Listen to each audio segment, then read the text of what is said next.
우리의 대적을 과소평가하지 마십시오 라는 제목을 가지고 말씀 나누겠습니다. 지난 시간 우리는 우리의 진정한 삶의 처지를 함께 들었습니다. 무엇입니까? 그것은 우리의 삶 속에 치열한 전쟁이 벌어지고 있다는 것입니다. 신자는 그 전쟁을 피할 수 없고 그 전쟁의 부름을 받은 군인과 그리고 이 전쟁은 우리의 혈과요, 어떤 인간의 수단이나 인간의 완력으로 치르는 전쟁이 아니라는 것, 또 다른 차원의 전쟁이라는 사실입니다. 무엇입니까? 마귀라는 영적 존재와의 싸우는 이 영적 전쟁이라는 것이죠. 이것은 실제하는 겁니다. 이것은 목회하는 저로서 매우 실제적으로 지금도 느끼고 있고 여러분을 위해서 기도하고 말씀을 전하는 저로서는 항상 직면하는 상황이라는 것을 부인할 수 없다라는 거죠. 한 영혼을 낙담시켜서 진리에서 멀어지게 하는 것, 뭔가 그리스도께 복종하지 못하도록 하며 결국 주님을 떠나게 하는 이 마귀의 공격을 저는 항상 느끼고 있습니다. 때로는 너무나 어려워서 저 개인의 힘으로는 감당하기 버거운 전쟁이라는 느낌이 들 때가 있다는 것이죠. 매 순간 하나님을 정말 의지하고 하나님의 성령의 권능을 의지하지 않으면, 그 하나님께서 입혀주시는 이 전신갑주를 점검하지 않으면 뒤로 물러나 침륜에 빠질 수밖에 없을 수밖에 없는 이 치열한 전쟁이라는 사실을 저는 느낀다는 것입니다. 이것은 정말 실제하는 싸움입니다. 여러분들이 만약에 참되게 신앙하고 있다면, 그럼 무언가 그리스도의 명령을 따라가는 군사로서의 삶을 살아가고 있다면 여러분들은 저와 같이 이 전쟁의 실제라는 것을 느끼고 있을 것입니다. 반대로 여러분들이 잠자고 있다면 이 전쟁은 저 판타지 영화에 불과한 이야기가 될 것입니다. 여러분의 신앙에 있어서 이 사안은 정말로 벗어날 수 없는 것입니다. 그러나 교회 안팎으로 이 사실에 대해서 사람들은 매우 불신합니다. 불신자는 물론이고 심지어 교회 안에 있는 사람들에게도 이 중대한 문제는 업신여김을 당하고 있다는 것이죠.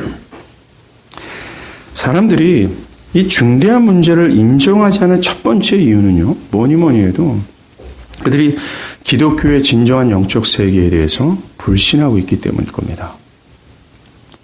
이들은 보이지 않는 하나님을 불신합니다. 보이지 않는 왕국과 보이지 않는 영적인 존재에 대해서 불신합니다. 이들은 목사님 21세기를 우리가 살아가는데 그런 판타지 같은 얘기가 통하는 얘기입니까? 과학과 문명이 발전하고 사람들의 이성이 너무나도 뛰어난 이 시대 속에서 무슨 보이지 않는 이런 세계, 마귀라는 이야기가 말이 되겠습니까? 라는 거예요. 사람들이 그렇게 생각하는 한 이 문제에 대해서 불신할 수밖에 없습니다. 하나님과 영적인 세계를 불신하는 사람들이 그렇게 반응하는 것은 안타까운 일이지만 충분하게 이해는 됩니다. 그러나 문제는 우리와 똑같은 신앙 고백을 하는 사람들이 이 중대한 문제에 대해서 의식하지 못하고 살아간다는 것입니다. 그들은 이 문제를 실제라고 생각하지 않습니다. 실제라고 느끼지도 못하며 이것이 실제라고 의식하지도 않은 채 그저 이러한 영적 전쟁은 하나의 비유적 가르침이라고 이해하는 정도라는 것입니다. 이들이 영적 전쟁에 대해서 의식하지 못하는 것, 이것에 대해서 별로 중대하다고 생각하지 않는 이유는 둘 중에 하나입니다. 첫 번째는 그들이 여전히 마귀의 세력의 억압을 받고 있는 거짓 고백자이기 나는 그들이 마귀의 큰 타격을 입어서 너무나 큰 타격 가운데 그들이 영적인 깊은 혼수 상태에 빠져 있는 것, 둘 중에 하나라는 것입니다. 평적인 능력이 상실한 거죠. 마귀의 그 공격에서도 민감하게 반응하고 대응하지 못할 정도로 그 영혼은 깊이 잠들어 있다는 것입니다.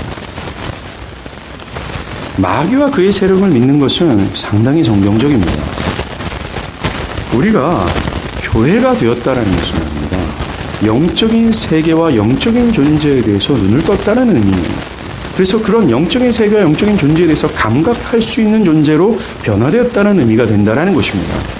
왜냐하면 교회는 자신들이 거듭날 때 그들은 영적인 세계의 눈을 열어서 자신들이 흑암의 권세 가운데 사로잡혀 있다는 사실을 인식할 뿐만 아니라 경험하여서 그 속에서 자유케 되기를 갈망해봤던 사람들이었다라는 거예요. 그래서 그리스도의 십자가의 보혈로 그 나를 묶고 있는 사단이 괴멸을 당하여 그것으로 말미암아 내가 자유케 되었다라는 사실을 누구보다 인식하고 경험했던 존재들이기 때문에 그렇습니다. 골로새서 1장 13절에 그가 우리를 흑암의 권세에서 건져내사 그의 사랑의 아들의 나라로 옮기셨으니라고 말합니다. 골로새서 2장 15절도 통치자들과 권세를 무력화하여 드러내어 구경거리로 삼으시고 십자가로 그들을 이기셨느니라 라고 얘기해요. 교회는 성령으로 거듭날 때 이 마귀의 세력 아래 살아갔던 그 자신의 비참한 상태를 경험했던 존재들이에요. 자신의 스스로 힘으로는 이 힘과 세력에서 자유할 수 없다라는 사실을 깨닫고 깊이 절망해봤던 사람들, 그들의 힘과 세력의 어떤 막강함을 맛봤던 사람들이라는 것입니다. 그래서 교회는 이 보이지 않는 영적인 세계, 그들의 공격과 그 마귀의 막강함을 인식하고 있는 존재들이라는 거죠. 뿐만 아닙니다. 기독교의 기본 교리를 말하고 있는 우리가 보는 이 에베소서도 끝으로 라고 하면서 가장 중요한 이슈로 바울은 이 문제를 거론하고 있다는 겁니다. 매우 애써서 얘기하고 있어요. 매우 중요한 사안이라고 얘기하고 있다는 것입니다. 만약에 이것을 믿지 못한다면 그 영혼은 그들의 속박 가운데 있는 거죠. 신자들이 이 중대한 사실에 대해서 의식하지 못한 채 살아가고 있는 이유는 그의 삶에 영적인 부투가 없다는 것입니다. 그 결과 지금 큰 패배 속에 빠져 있기 때문일 거예요. 뭔가 그리스도의 말씀에 복종하고 하나님의 영광을 위해서 자기를 부인하면서 이 전쟁에 참여해서 싸우고 씨름하는 그런 자들은요, 뭔가 그리스도의 말씀을 따르고자 하는 자들은 그 자신을 저지하고 따르지 못하도록 가로막는 어떠한 세력들을 뭔가 뚜렷하게 말할 수는 없지만 뭔가 있다라는 사실을 인식하고 있다라는 겁니다. 그리고 그들은 거기서 주저하지 않고 뭔가 맞서 싸우게 되는 거예요. 문제는 그런 씨름과 분투가 없다라는 것입니다. 그래서 인식하지 못하는 거예요. 넋이 나가 빠진 어떤 신앙입니다. 흐리멍텅한 자세를 취하고 있다라는 거죠. 우리는 에베소서를 통해서 이 전쟁이 있다라는 사실을 깨달아야 돼요. 인식해야 된다는 것입니다. 다시 신앙의 갑주를 입고 맞서 싸워야 합니다. 다시 뭔가 하나님의 영광을 위해서 분투하는 삶을 시작해야 된다는 거죠. 잠자고 있는 군사는요, 언제 적들로 인해서 목배임을 당할 수 있을지 모르기 때문에 그렇습니다. 여러분은 이 전쟁을 실감하고 있습니까? 그리고 치열하게 이 전쟁을 치르고 있습니까? 혹시나 여러분 중에 적의 큰 타격을 받고 깊은 영적인 혼수 상태에 빠져 뭔가 무기력하고 뭔가 느슨하고 뭔가 부정적인 입장을 취하고 있지는 않습니까? 여러분들의 영혼은 어떻습니까? 우리가 이 전쟁에서 승리하기 위해서 가장 먼저 필요한 것은 적을 아는 겁니다. 지피지기면 백전백승이다라는 말처럼 적을 알고 그들의 힘을 존중하는 것이요, 전쟁에 참여하는 군사로서의 필연적인 자세입니다. 이 싸움은 영적인 존재인 마귀와의 싸움입니다. 이들은 육체적인 존재가 아니라 영적이라는 거죠. 대상이 하늘에 있는 영, 특별히 악한 영이라고 말합니다. 우리는 먼저 적들의 세력, 전력을 알아야 됩니다. 그들이 가진 힘이 도대체 뭔지, 그들이 가진 세력이 어느 정도인지를 알아야 된다는 거예요. 그리고 그들이 왜 우리를 공격하는지, 그 공격의 주요한 목적이 무엇인지 이걸 알아야 된다는 겁니다. 임진왜란이 발발하기 전에 이 조선 정부는요, 일본이 지금 무슨 일을 하고 있는지를 전혀 무관심했습니다. 몇몇의 충신들만 뭔가 전하, 일본을 조심하셔야 됩니다 라고 하는 이 어떤 충정의 어떤 간언들만 했을 뿐이라는 것입니다. 그런데 대부분의 사람들은 누구도 믿으려 하지 않았습니다. 충신들의 외침은 지금의 상태에서 안일하게 있었던 자들에겐 자신들의 평화를 깨는 소리였을 뿐이에요. 적들에 대한 매우 안일한 자세를 취했다는 겁니다. 적들이 지금 무슨 일을 꾸미고 있고 적들의 전력이 어떤지를 모르고 있다는 겁니다. 우린 역사를 보면서 왜 그 전쟁을 통해서 조선이 이렇게 무참하게 짓밟혔는지 우리는 압니다. 뭡니까? 그것은 일본에서 무슨 일이 일어나고 있고 또 그들의 전력이 어느 정도인지를 몰랐다라는 거예요. 알려하지 않았다라는 겁니다. 충신들의 외침을 듣지 않았다라는 것입니다. 그것이 원인이었다라는 겁니다. 이것은 영적인 영역에도 마찬가지라는 거예요. 지금 바울의 외침을 듣지 않고 바울은 지금 외치고 있어요. 끝으로 우리가 지난 시간 배우지 않았습니까? 주요한 전쟁이 일어나고 있다라는 겁니다. 1장부터 6장 9절까지 1장 1절부터 6장 9절까지 교회가 어떻게 존재되었으며 교회가 어떻게 살아가야 되는지 마땅한 이야기를 한 다음에 바울은 여기까지가 아니라고 얘기합니다. 한 가지 더 주요한 사안을 아는 것이 필요하다라고 얘기합니다. 그러면서 외쳐대고 있어요. 전쟁을 준비하라고 얘기하고 있다는 겁니다. 그저 지금의 거짓된 평안 속에서 잠을 자고 있다면 철저하게 그 영혼은 유린을 당하게 될 거예요. 우리는 우리의 적들을 과소평가해서는 안 됩니다. 하나님의 점심갑주를 입어야 될 필요성을 느끼고 있어야 되는 거예요. 아무런 무기 없이 무기력한 자세에서 그냥 살아간다면 여러분들은 순식간에 굴욕적 패배를 당하고도 말 거예요. 우리가 치르는 전쟁에 대해서 과소평가하지 마십시오. 여러분들의 신앙이 순조롭게 항해할 수 있다는 자신을 갖지 마시길 바랍니다. 으렁거리는 풍랑이 우리를 한순간에 집어삼킬 수 있다는 사실을 깨닫고 깨어있기를 바랍니다. 그렇습니다. 가장 먼저 우리를 대적하는 우두머리가 있어요. 그 세력의 우두머리는 마귀를 알아야 된다는 거예요. 첫째, 마귀는 인격을 가진 존재입니다. 요한복음 8장 44절에요. 너희는 너희 아비 마귀에게 났으니 너희 아비의 욕심대로 너희도 행하고자 하느니라.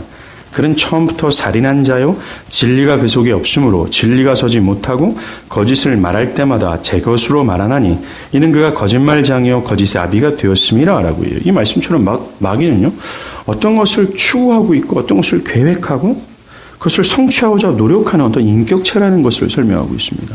마귀는 그저 어떤 힘이나 세력이 아니라 인격을 가진 존재라는 사실입니다. 우리는 이것을 아는 것부터 시작해야 된다는 거예요. 그리고 성경은 그들이 굉장히 초인간적인 존재로 인간보다, 우리보다 훨씬 막강하고 거대하고 힘을 가진 존재라는 사실을 분명히 말합니다.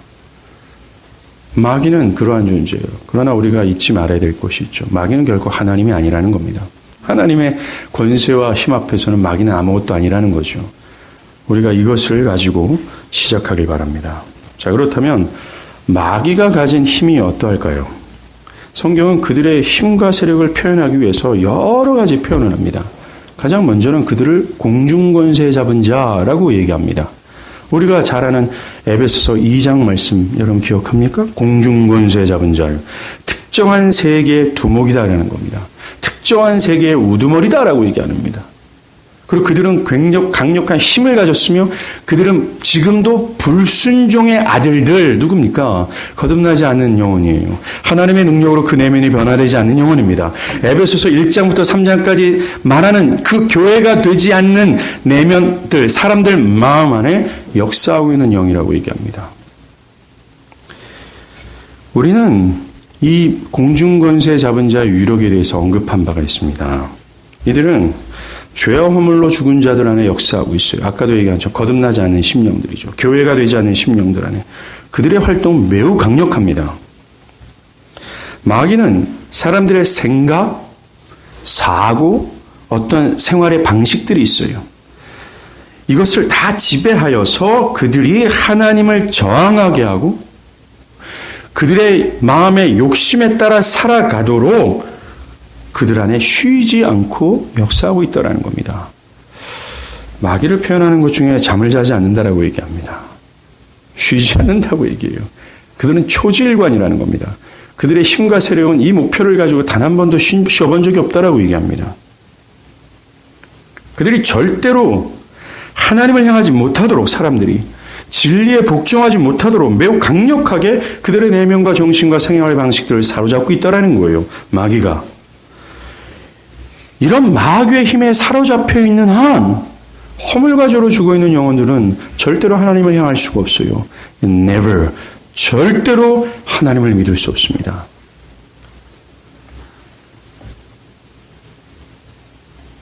성경은 더 적극적으로 얘기하죠. 이 마귀의 힘과 세력에서 인간 스스로는 자유케 할 수 없다라고 얘기합니다. 그 어떤 힘도 이 세상에 그런 힘은 존재하지 않는다라고 얘기해요. 그렇다면 이 허물과 죄로 죽은 이 영혼들 안에 역사하고 있는 이 공중권세 잡은 자의 힘과 세력을 괴멸시켜서 그들을 제압할 수 있는 능력이 뭡니까? 바울은 하나를 얘기하는 거예요. 뭡니까? 믿는 자 안에 역사하셨던 탁월하신 하나님의 능력이라고 얘기해요. 우리는 성령이라고 이걸 배웠습니다. 이것뿐이라고 얘기합니다. 이것이 유일하다고 얘기합니다. 그래서 교회는 이것을 의지하는 겁니다. 자신의 언변도 아니에요. 자신의 지혜도 아닙니다. 자신의 어떤 방식도 아니에요. 이렇게 하면 어찌 될 거라는 어떤 세상의 어떤 철학이나 어떤 사조가 아닙니다. 오직 성령이라고 얘기합니다. 골로새서 2장 15절은 이것을 더 자세하게 얘기해요. 십자가로 그들을 괴멸시켰다라고 얘기합니다. 하나님의 활동하심이라는 거예요. 어떤 힘이 여기 개입되지 않는다라는 겁니다. 공중권세 잡은 자를 괴멸하시고 자유케 할 수 있는 일. 성자 하나님의 십자가와 성령의 능력. 이게 오직 한 길이라는 것입니다. 또 다른 표현이 있습니다. 고린도후서 4장엔 마귀를 이 세상 신이라고 얘기해요. 고린도전서 4장 4절 이거는 좀 찾아봐야 될 것 같아요. 고린도후서입니다. 4장 4절이요.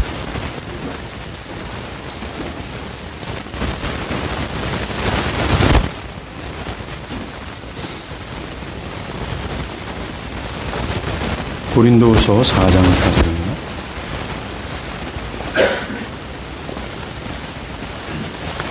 제가 읽어볼게요.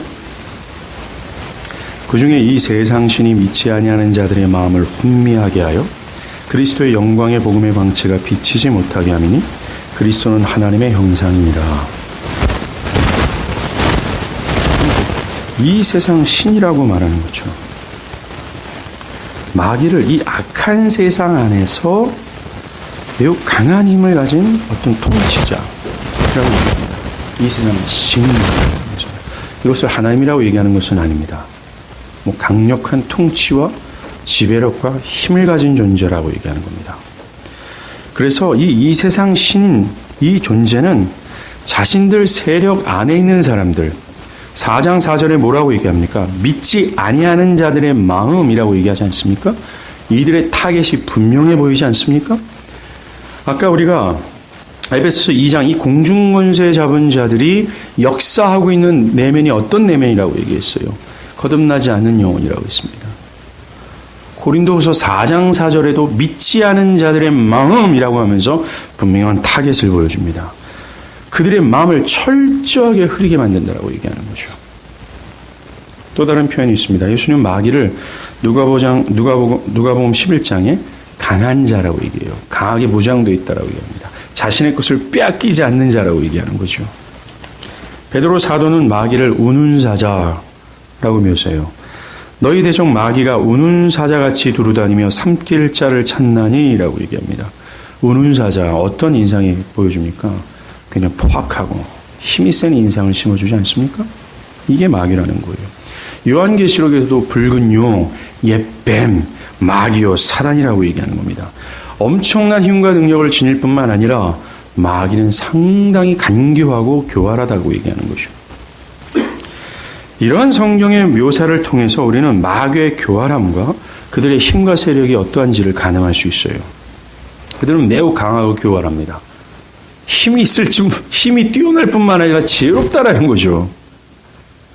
맞설 자가 없다라고 얘기하는 거나 마찬가지입니다. 성경은 어떻게 하든지 그들의 힘과 세력의 어마어마함을 우리에게 강조해주고 있어요.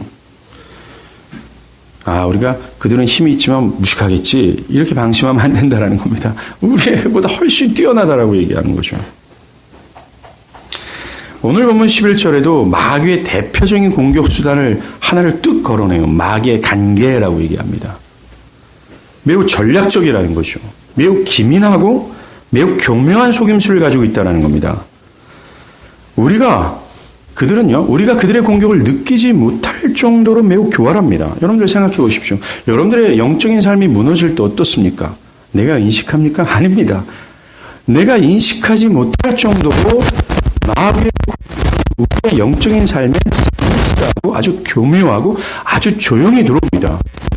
나 자신이 느끼지 못할 정도로 무너지는 여러분이 인식하지 못하도록 아주 서서히 말입니다. 마귀의 세력이다! 오고 있다! 라고 느끼지 못한다는 것입니다.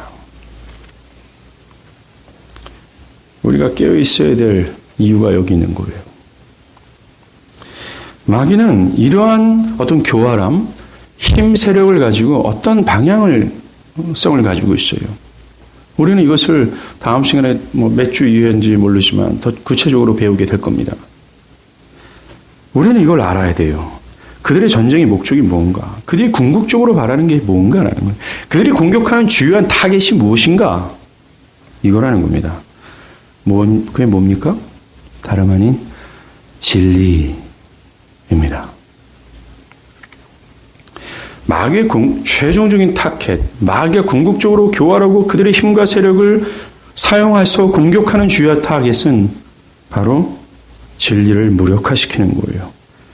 그것을 위해 마귀는 사람들의 정신과 사고와 삶의 방식 등등을 진리를 알지 못하도록 가로막는다라는 거예요. 또 찾겠습니다. 고린도후서 10장이에요. 고린도후서 10장 4절과 5절입니다.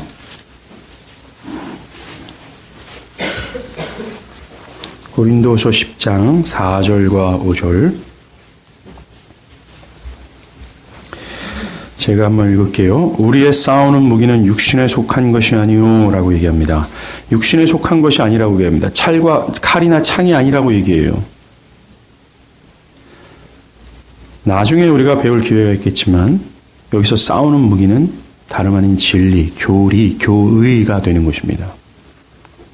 이걸 가지고 즉 진리를 가지고 오직 견고한 진도 무너뜨리는 하나님의 능력이라 모든 이론을 무너뜨리며 하나님 아는 것을 대적하여 높아진 것을 다 무너뜨리고 모든 생각을 사로잡아 그리스도에게 복종하게 하니 너희 복종이 온전할 때 모든 복종하지 않는 것을 벌하려고 준비하는 중에 있노라 라고 얘기합니다. 여러분들 여기서 설명하는 영적 전쟁의 성격이 어떻게 보입니까? 칼과 창이 오가는 전쟁으로 보입니까? 아니죠. 모든 이론, 하나님을 아는 것을 대적하여 높아지는 것, 모든 생각이 설명하는 것처럼 이 전쟁의 성격은 하나님을 아는 진리에 복종하는 여부에 달려있는 전쟁이라는 거예요. 즉, 진리를 통해 그리스도께 복종하느냐, 복종하지 않느냐의 전쟁이라는 겁니다. 마귀와 우리가 싸우는 이 전쟁의 궁극적인 성격은 진리를 통하여 내 자신이 그리스도께 복종하느냐, 복종하지 않느냐의 싸움이라는 것입니다. 그래서 마귀는 그리스도께 우리가 복종하지 못하도록 하나님 앞에서 우리가 높아지게 하고 우리의 생각과 우리 모든 것들을 사로잡아 또 우리의 눈을 가려 이 하나님을 설명하는 이 그리스도의 아름다움과 탁월함을 설명하는 이 진리를 가로막는다라는 것입니다. 마귀의 목적은 하나님을 아는 지식에 겨냥하고 있다라는 거예요. 마귀는 사람들이 하나님을 아는 지식, 그 진리를 아는 데 이르지 못하도록 한다라는 겁니다. 그래서 그리스도께 복종하지 못하도록 하는 것, 이들이 가지고 있는 전쟁의 목표라는 겁니다. 전쟁의 방향성이라는 거예요. 왜냐하면 이들의 기원은요, 이들이 어떻게 생겨났는지, 이들은 하나님을 반역하는 데서 비롯됐기 때문에 그래요. 마귀는 그 예전부터 그랬듯이 지금도 계속해서 매우 활발하게 사람들이 자신들처럼 하나님을 복종하지 못하도록 모든 수단을 종동한다라는 것입니다. 여러분들, 여기까지 우리가 설명해도 우리가 어떠한 전쟁을 치르고 있는지를 여러분들을 깨닫게 될 겁니다. 여러분들이 만약에 그리스도의 모든 말씀에 과격하게 순종하고 복종하는 것이 가장 달콤하다, 그것이 마땅하다라고 여겨지고 있다면 여러분들은 이 전쟁에서 지금 승리하고 있는 겁니다. 반대로 그렇지 않다면 여러분들은 치명적인 상처를 입고 있는 거죠. 복음의 영광의 광채를 비추지 못하도록 하는 거예요. 복음에서 비춰지는 그 하나님의 아름다움과 타고남이 있어요. 그리스도의 강처럼 흐르는 은혜와 사랑이 있어요. 그것을 바라보지 못하도록 그것을 가로막고 있다라고 얘기합니다. 절대적으로 진리의 그 아름다움을 보지 못하도록 진리를 저항하게 한다라는 거예요. 그 사람들의 정신과 견해 가운데 흐리멍텅함을 부어서 진리를 깨닫지 못하게 한다는 겁니다. 그리고 사람들의 삶의 방식을 사로잡고 있어요. 진리에서 멀어지게 하는 겁니다. 하나님이 아닌 다른 무엇을 사랑하게 하는 거죠. 뭔가 분주합니다. 뭔가 피곤합니다. 뭔가 그래요. 그래서 진리를 바라보는 나의 시야가 흐려지는 겁니다. 왜 사람들이 진리를 깨닫지 못하는지 아셨습니까?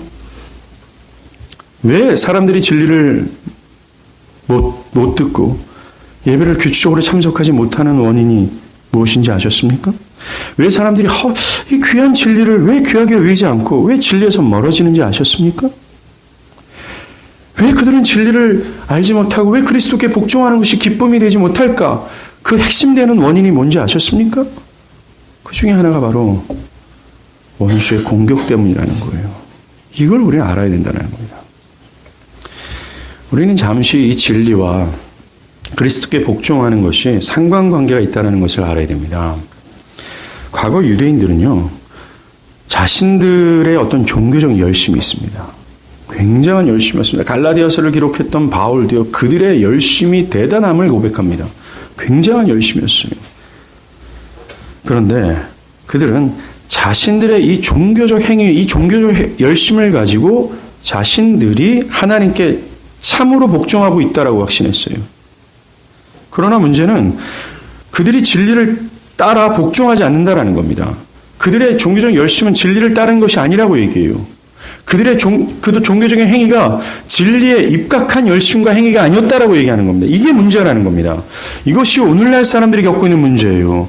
사람들은 아주 열심히 하는 어떤 열정, 어떤 진실한 것이 마치 진리인 것처럼 보는 겁니다. 만약 어떤 사람들이 진실한 마음으로 종교적 행위를 다합니다. 신앙적 열정을 불태우고 있다면 그를 조금 의심 없이 그들의 그의 구원도 의심한 여지 없이 그들을 참된 신앙이라고 얘기한다는 거죠. 이것이 유대인들의 오류였다라는 겁니다. 이들은 자신들이 가지고 있는 열정, 어떤 진실한 태도를 진리라고 본 거예요. 그리고 그들은 하나님께 나는 복종하고 있다라고 확신하고 있는 겁니다. 그들은 참으로 의롭다 여기는 거죠. 그들은 자신들의 종교적 열심, 어떤 진실한 자신이 그런 자세를 가졌다는 이유로 자신이 옳다라고 확신했습니다. 사랑하는 여러분, 진리와 무관한 열심이 있죠. 진리와 무관한 신앙적 행위와 열심, 이것이 아무것도 아니라는 걸 기억하십시오.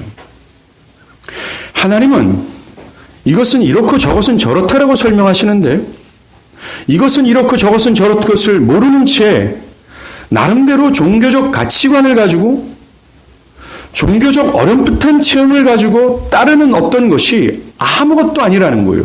그것은 그들에게 큰 피해를 줍니다. 유대인들을 보십시오. 그들은 진리를 무시한 채 자신들의 신앙적 열정을 보면서 자기를 의롭게 판단했어요. 즉 진리와 무관한 열정은요, 종교적 의의를 생산해냅니다. 그래서 진리와 무관한 신앙생활을 열심히 하는 사람들의 두드러진 특징이 뭔지 아십니까? 교만함이라는 거예요.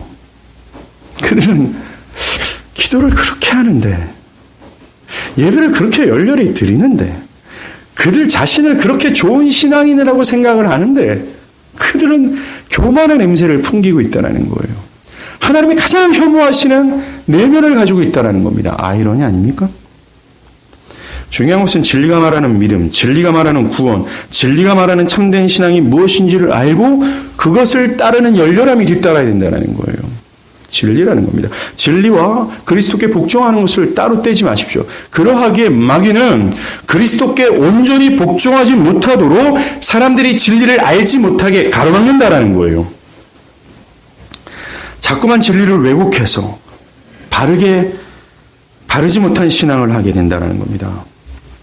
마귀는 매우 다양한 방법으로 하나님의 백성들이 진리를 아는 것을 막고 진리에 복종하도록 하지 못하도록 합니다. 때로는 경제 어떤 물질의 궁핍함을 가지고 공격해 들어와요. 그래서 그에게 가장 중요한 이슈가 먹고 사는 일에 집중케 합니다. 그래서 그 진리에 대한 가치를 떨어뜨리는 겁니다. 때로는 우리의 옛 본성, 이 교만을 자극해서 진리를 저하게 하는 거예요. 하나님께서 나를 책망하는 말씀임에도 불구하고 그것에 그는 화를 냅니다. 때로는 병을 통해서도 마찬가지입니다.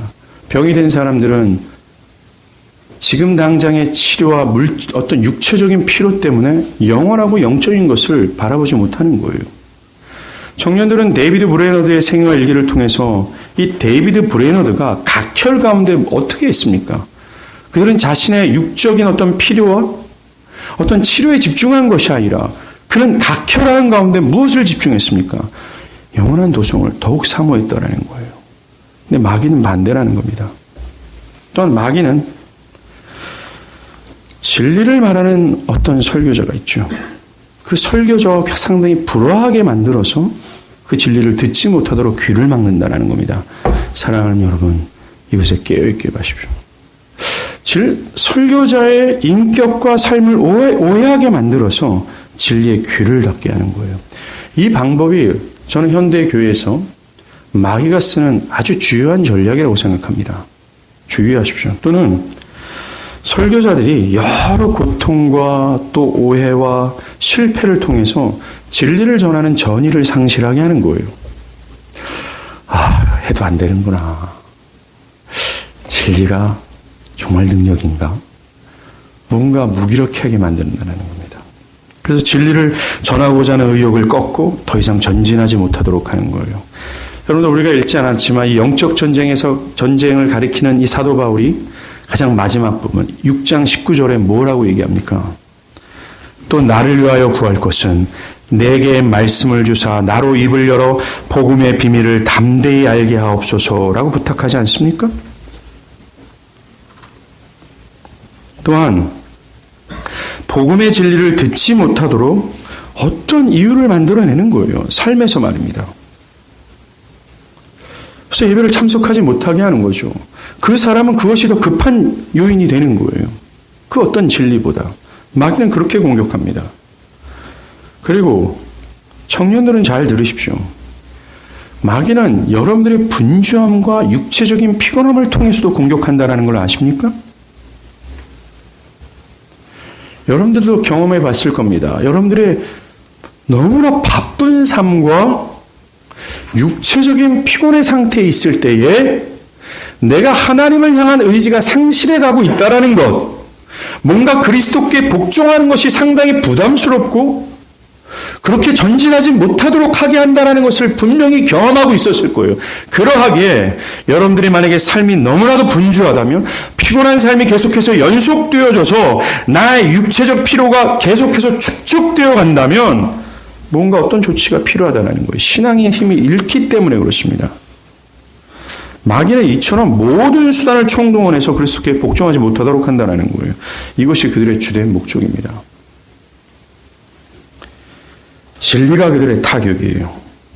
마귀의 힘과 세력에 사로잡힌 자들의 최후는 뭔지 아십니까? 지금 마귀의 공격을 당한 이 최후의 모습은 진리를 떠나는 거예요. 이것도 찾아보겠습니다. 데살로니가 후서입니다. 데살로니가 후서 2장 9절에서 11절입니다.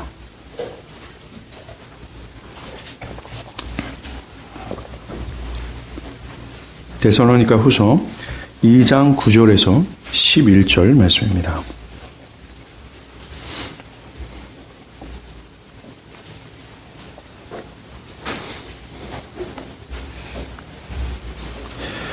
이 장 9절에서 11절, 12절까지 제가 읽을게요. 악한 자의 나타남은 거짓 선지자입니다.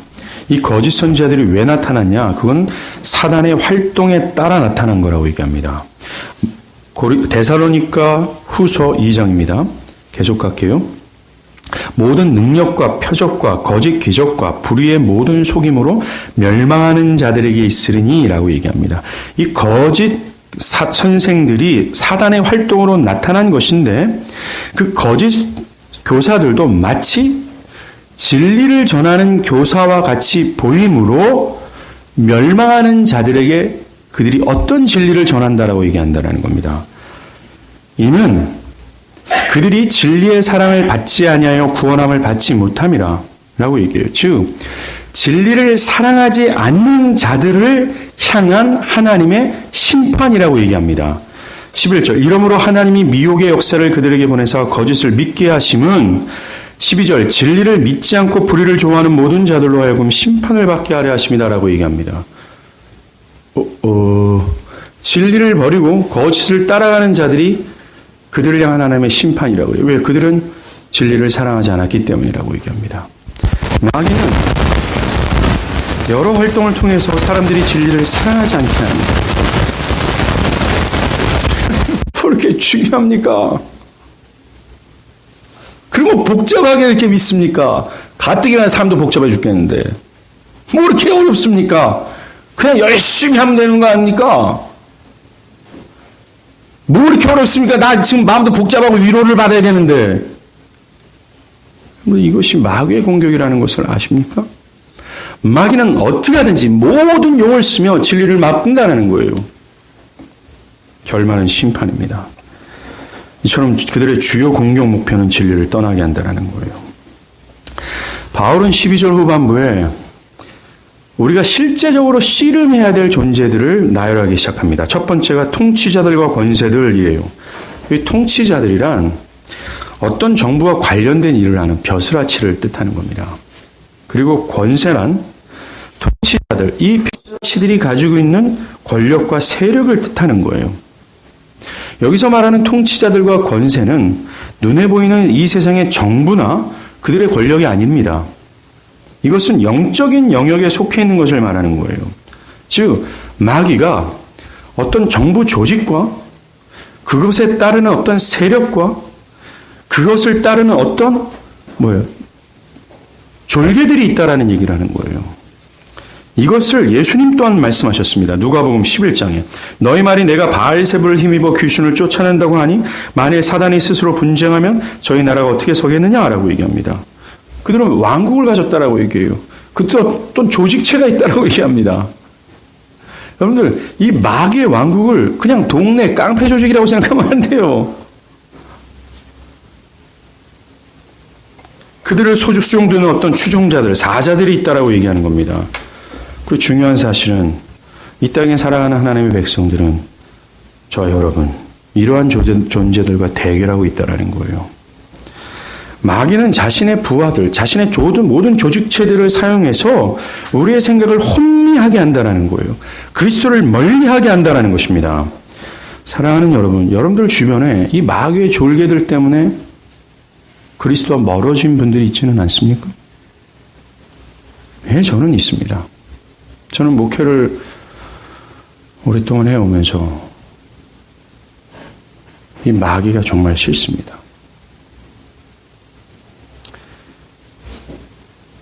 마귀가 정말 밉습니다. 그리스도의 영광을 저버리는 모든 영혼들이 안타까워지면 안타까울수록 진리에 대해서 무심하게 생각하는 사람들이 보면 너무나 안타깝고 그러면서 상대적으로 마귀가 너무 밉습니다. 그래서 저는 요한계시록에 이 마귀라고 묘사된 이 바벨론 성이 마지막 날 주님이 오시는 그날 무너지는 것을 보면서 저는 위로를 받고 용기를 갖습니다. 정말 우리의 노력과 수고로 어찌할 수 없다라는 것을 절실하게 느끼는 거예요. 이 영적 전쟁이 말입니다. 이것을 느끼면서 우리는 다시 한번 성령의 능력으로 강건해져야 된다라는 생각을 해야 된다는 겁니다. 하게 된다라는 거예요.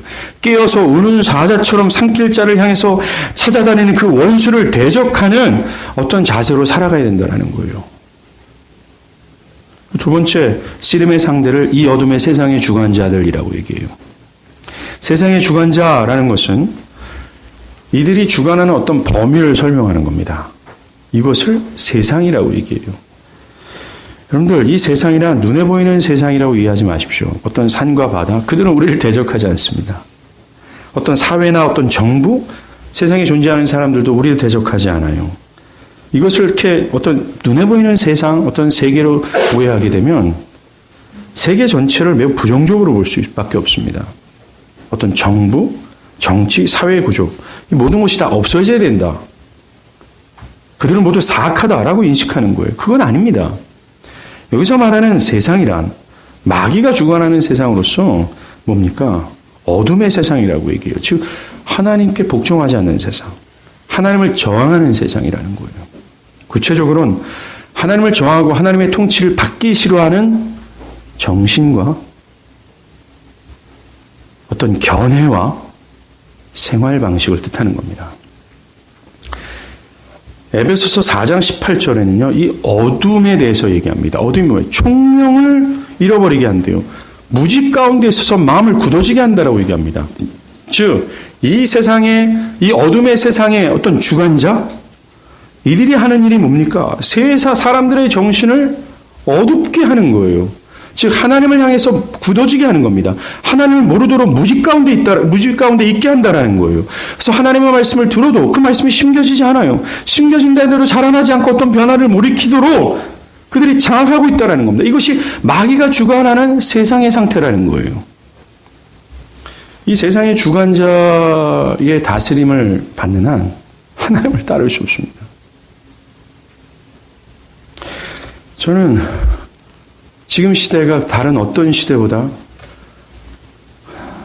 마귀가 역사하고 있다라고 생각합니다. 이 땅에 수많은 젊은이들을 한번 보십시오. 그들은 철저하게 마귀에게 유린당하고 있으며 지배당하고 있습니다. 그들의 정신과 견해와 그들의 삶의 방식은 절대로 하나님을 향할 수 있는 그러한 삶의 처지가 아니라는 것을 우리는 목격하게 됩니다. 마귀는 오늘날 그들의 모든 수단과 전력을 다하여 이 모든 사람들을 사로잡고 있다는 것을 깨닫게 돼요. 그들은 오늘날 모든 사람들은 너무나도 교만합니다. 그들의 정신과 견해는 하나님의 말씀을 따를 수 없을 정도로 교만해졌고, 그들의 생활 방식들은 하나님을 따를 수 없을 정도로 너무나 게을러졌고, 너무나 세상의 문화에 깊숙이 흡착돼 있다는 거예요. 하나님 보이지 않는 하나님 너무나 우습고 너무나 아무것도 아니라는 겁니다. 오직 그들에게 중요한 화두는 뭐예요?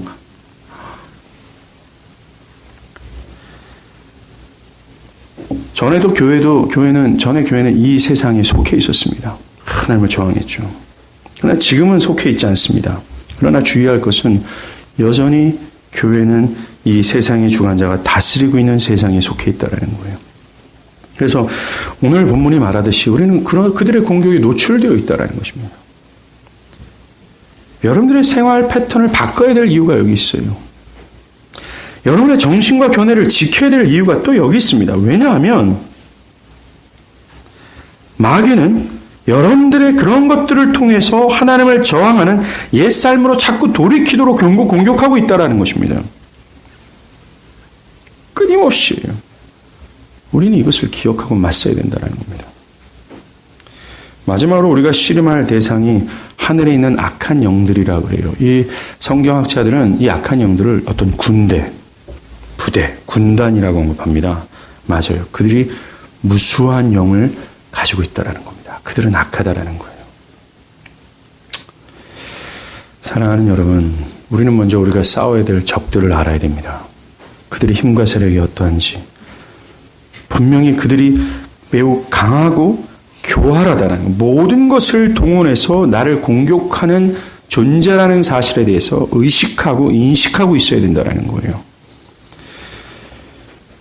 혹시나 여러분들 중에 어떤 분은 마귀에게 사로잡혀서 자신의 나는 신앙을 가지고 있다고 하면서 그 신앙의 의미를 못 찾고 자꾸만 하나님과 멀어지는 잠자고 있는 분들이 있지는 않습니까? 깨어나십시오. 문제는 여러분들 안에 있음을 기억하십시오.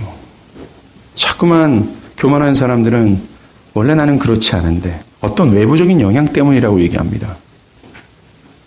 그 사람들은 현재 마귀의 이빨 사이에 껴있다는 것을 의식하기 바랍니다.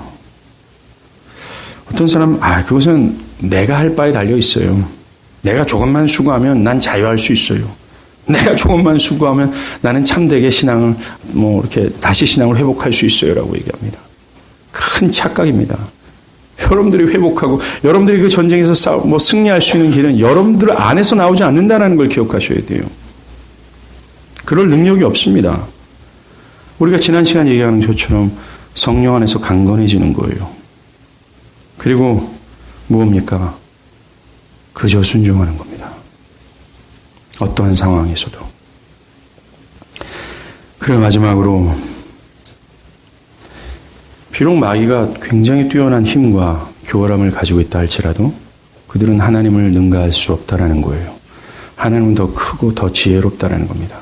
그러하기에 우리는 마귀의 세력을 의식하는 것보다 더 크게 더 큰 힘과 지혜를 가지고 있는 하나님을 의식하는 것이 당연한 거예요. 그분을 바라보는 겁니다. 그분의 손을 의지하는 것이요.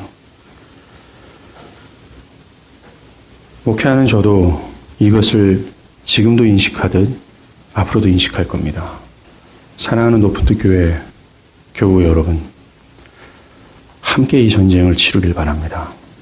함께 이 전쟁에 참여하셔서 우리를 우는 사자처럼 삼키고자 하는 대적들, 그들과 맞서 싸우는 여러분들 되길 바랍니다. 기도하겠습니다.